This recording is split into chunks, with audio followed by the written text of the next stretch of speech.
to present to you a techno business leader with global experience who is an entrepreneur, an advisor, and a coach as well. Now, he's a person who has donned many hats throughout his career, and he currently serves as a president at Techstars, a firm that in fact provides funding and mentorship to startups across the world. He's also the founder and director at Purple Front, a firm that helps small businesses leverage social media to grow and retain customers. He's widely recognized for having served as a managing director of Microsoft Accelerator India, wherein he was responsible for mentoring later stage tech startups. Ladies and gentlemen, may I please invite our next speaker, Bala Girisaballa, who's the president, Techstars, and former managing director, Microsoft Accelerator India. But let's also have a round of applause for our next speaker. A huge round of applause there, ladies and gentlemen, for Bala Girisaballa. Thanks. Is my mic on? Am I audible? Yeah. All right. Thank you very much. Thanks for joining me today. I was watching all the panel discussions earlier, and quite enlightening. And probably I'm the black sheep, literally, in this group because I don't come from this world, and hence I hope to share some of the perspectives from outside the the realty world, and hopefully something that would make sense in your world as well. I have spent my last 12, 13 years in working around innovation and disruption space. Right now I run Techstars in India. We are the largest accelerator platform. We work with 2,000 startups across the world. In fact, the previous panel discussion, we had our partner from Colliers. We run their program in Montreal. And before this, I was running the Microsoft Accelerator in India. Before that, I was running the Yahoo Accelerator in India. So I don't have, I've not done too many startups myself. I've done 2 startups myself, been through the grind.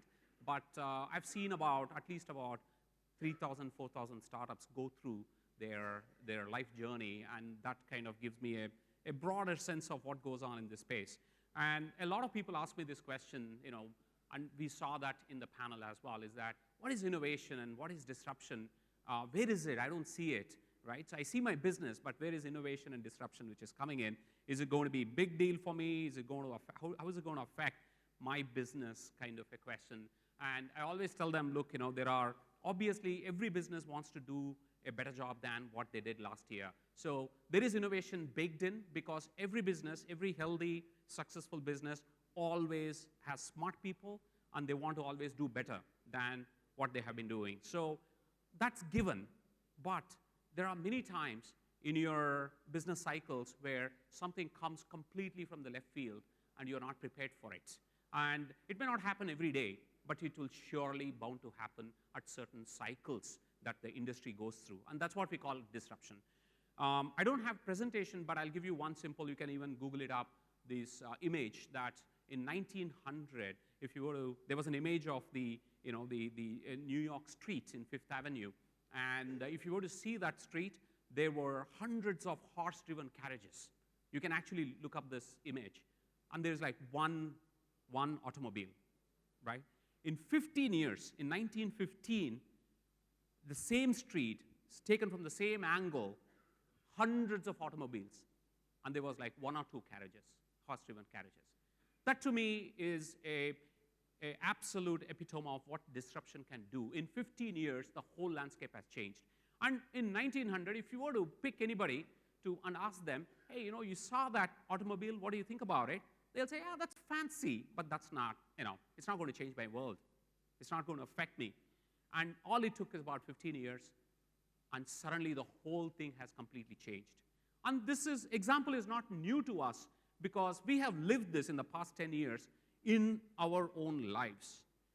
10 years ago, everybody had like a mobile phone, which is Nokia today. And if somebody were to show you a smartphone, that person would be that one automobile among hundreds of carriages. Today, that person would stand out. If somebody actually carries Nokia, everybody would look at that person as that, where did you come from? The world shifts and the consumer behavior shifts. It shifts slowly. It is probably not as visible to the business because you are focused on selling today, selling this year, selling this quarter. But the world around you is shifting gradually without you actually knowing that is completely changed. And this phenomena has disrupted many companies. All of them are smart companies, very successful companies. There is a word for it also, and it's called Kodak movement. Have you guys heard about it, Kodak movement? That's because all of us are used to taking our pictures using the film cameras, which is Kodak, and suddenly, I don't think it is sudden at all. It happened right in front of their eyes, where the digital cameras came in, and they have been left behind completely. Today, the world order has completely changed, and it happened right in front of their eyes. And the whole question is, what was Kodak doing at the time? Didn't they know? Are they stupid? What was Nokia doing at the time? They had 80% of market share, 80%. Today, they probably have like not even 10%. So what were they doing? Are they stupid? And the answer is no. Both the companies were extremely successful, had extremely brilliant people and managers and leaders running that company. So obviously, there's something missing in this whole picture. Why do companies who are very successful get disrupted right in front of their eyes? And there are absolute reasons for it, and that's what I kind of study a lot. One of the main reasons is your success. Your success is your power, but at the same time, it's a drag because it forces you to think in one way. It forces you to think linearly. How do I protect my business model? How do I protect my value chain? How do I protect my partnerships? How do I protect my customer? It does not allow you to let go because you will not cannibalize your own business. Nobody in their sane mind will cannibalize their own business. So why change if I can resist change? So most of the smart managers want their business to go the way they have built it, right? Once you build a business, a successful business, you are vested in how it works. And that vested interest is what prevents you, or in fact makes you blind to see how things are changing around you, right? So these small incremental changes in your consumer behavior, in your consumer expectation, you are blind to it because there are enough customers coming to you and say there's nothing wrong in continuing how I'm continuing, except that there are new breed of customers, new expectation of customers, which is coming on outside of your worldview that will you'll be ignorant of it. You'll be blind to it. That's because of your success. Your success breeds inertia, lethargy, and protectionism. And that is your number one reason why companies miss out on these disruption. One of the things which is actually very recurring, and I'm not saying it, I'm from here, I root for our ecosystem. I want India to be a shining example everywhere else. But we suffer from one thing, which is very linear thinking. Most of the conversations we've been seeing in the prop tech today, and I'm going to be a little provocative just because if I agree, there is nobody challenging each other. So I'm going to be provocative deliberately, is that in the thinking I have seen, even the examples that we're giving each other in the panel discussions earlier were very linear. Oh, it's a CRM tool. It's something that can help me sell. All of them are very, very linear thinking. Your customer's expectation is completely different, and I have not seen too much. I've seen one or few conversations happening a little bit here and there, but that should have been the center of the conversation today if you were to talk about prop tech. Prop tech is not about technology that can help you sell today. It is the disruption where it is happening is outside in your customer's expectation of what they want out of their properties. They no longer want four walls. They no longer want a dealer commissions. They want a place which they can call their home. They want certain expectation of what the home can do to them. There is a completely different worldview and mindset and expectation. We have not even scratched it in our conversation today. That's because we are always looking at our current business, what a technology can do for today, but your customer is not there. Imagine your customer wants to talk to their houses. Did we even hear that word today? Your customer wants to talk to their houses. They want to talk to their fans. They want to talk to their air conditioner. They want their air conditioner to correct itself. They want their energy bills to get lower by itself. My air conditioner should know when I am in the house and turn on and turn off when I'm not in the house. That is what I call as the revolution which is actually coming. It is not at all revolution. Frankly, there are many products already out there. We are missing the boat yet again. We will wait for somebody to disrupt it, and then we are good in copying. That's my provocative self. So obviously, please take it with a pinch of salt. So setting aside, when did we know this whole co-working spaces was taking off? It didn't happen here. It happened somewhere else. We are good, fast followers, okay? Today, we have a panel on co-working spaces. Happened right under your nose. Did we create it? Did we disrupt it? No. We are just following it. Now, it's good. We are having that conversation. Now we are saying how fast it's growing. While that is growing, there is a completely different model which is coming underneath it, which will, again, take away the carpet under our feet. And this is where disruption is going towards. The conversation for the biggest problem in real estate is very, very centralized in terms of conversation about regulation, your project management, sales, CRM, all that stuff. Everything is you. The conversation needs to shift to your customer.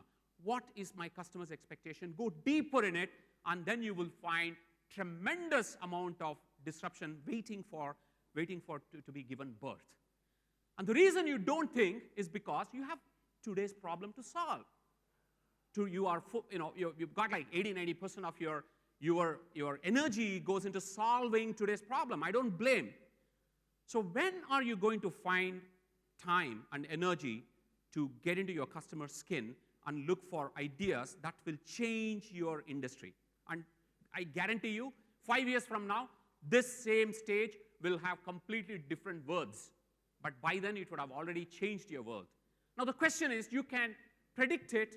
You can take the bulls by its horn. But for that, what you're doing and your own people, is it enough? And the answer to that is no. And it's going back to the Kodak or Nokia example. You have smart people. They are successful. But they are consumed by surviving for today and building on top of what you have currently built today. They will not wake up and say, what if my business model breaks down? What new business model can help me survive and grow? They will not think about breaking down. Therefore, you need an external impetus, external force, which helps you to kind of think outside the box. In this context is where startups come. Startups cannot be seen as, oh my God, they are yet another just technology platform, they're enabler. Startups are enablers. I'm not saying there are no enabling startups. But if you look at only that, you're looking at it very tactically. You have to look at startups who are unvested people who will disrupt your current business model. No startup wants to just be a partner to you alone. They want to change the world. They want to create the future. So startups are a peek into the future that you can watch and see and learn and maybe collaborate as well as be part of and therefore shape yourself for the future. This is what I call as the future-proofing yourself. Now, if this is the case, how do companies have to think about future-proofing themselves? Do they just go hire the startup guys and then make their own office, like, open co-working spaces kind of a thing, and then suddenly innovation grows? It is not in the four walls. It is not in your desks. It is whether do they have the courage to completely dismantle the current value chain is a question. And that's where I would recommend that companies look at engaging with startups in about 3 models. And the 3 models are A, watch and learn, which is what engage in startups, talk to them, go meet them in startup events. Maybe you run a hackathon, right? Invite startups over and then say, hey, you know what? Here is my problem statement. How will you think about solving this problem statement? That's one. You're not doing anything about it. You are simply generating ideas. So that gives you a peek into how would people outside of me will think about my ideas is a big question, right? So first thing I would say is, this is what I call as the wetting your toes in the water. You're simply talking to some startups or running a hackathon and learning from what kind of revolutionary ideas are coming into play. The second stage is for you to work with startups where you take their solutions and tack on to your solutions. Here's where you can think of partnerships with startups, where their solutions can become enablers for you. Maybe they help you with respect to selling better, data analytics, understanding your customers' intelligence and things like that. So that's your second form of engagement. How does that look like? You do a pilot. You bring startups and you find a startup which fits your problem statement and say, hey, can we partner? Can you come and solve it for me? If you solve it for me, either I pay you or I will give you a percentage or whatever commercial model that you can have that. That's your second way in which you can run faster without you investing in thinking about innovation there. Third way, which is the hardest, I would say, but which will give you the maximum benefit, and this is a part of a journey, right? So you start with hackathons, and you do a little pilots, and then you come to the third way, the third model, which is to co-create with the startup. You have tremendous business expertise. You've been in the business for many, many years. You know your customers. You have tremendous expertise in terms of what works, what doesn't work within the business. Startups are upstart. They have energy. They have agility. They have that chutzpah. Chutzpah means the ability to kind of say no to things and then break stuff up. It's a great combination if you can come together. They coming with their ability to think outside the box. You coming with your ability to tell them how the industry is structured, what can work here together. And this is where you have to co-create with the startups. Here you work with some early stage startups. You provide mentorship. Maybe you also provide them some capital, then become joint partners, and then help them grow. As part of it, what you have done is you have created a portfolio of startups around you with whom you have created partnership. They will make you shiny. They will make you evergreen. As your industry keeps changing, you will change along with that. And this is the recipe for companies who are able to reinvent, shed their skin, build a new skin, and then become evergreen. This is what I call as the future-proofing of your business. Now, if I were to say that, if you were to look at where is the realty industry today, do you think it is getting disrupted? I think absolutely. I see a lot of startups, and I see a lot of startups across your value chain, all the way from project management to your materials. There was no talk today about innovation in terms of the building materials side of it. There's tremendous amount of work going on in terms of 3D printing, augmented reality, to the sales experience, to the experience post-sale, managing your customers' lives in terms of what happens after you sell forever. It's not like they're walking out of your house, correct? So when you're in the house, there's so much you can sell to them. You can know so much about their preferences, their aspirations, and you can be their guide in terms of actually providing an experience, not just a house. I think that's the vision we all need to set for ourselves. I think we have to set the bar much higher than where we are today. And here's an invitation. You guys are really smart people. I would love for each of you to actually champion this particular movement and make India and realty business within India a great place and a growing business. Thank you.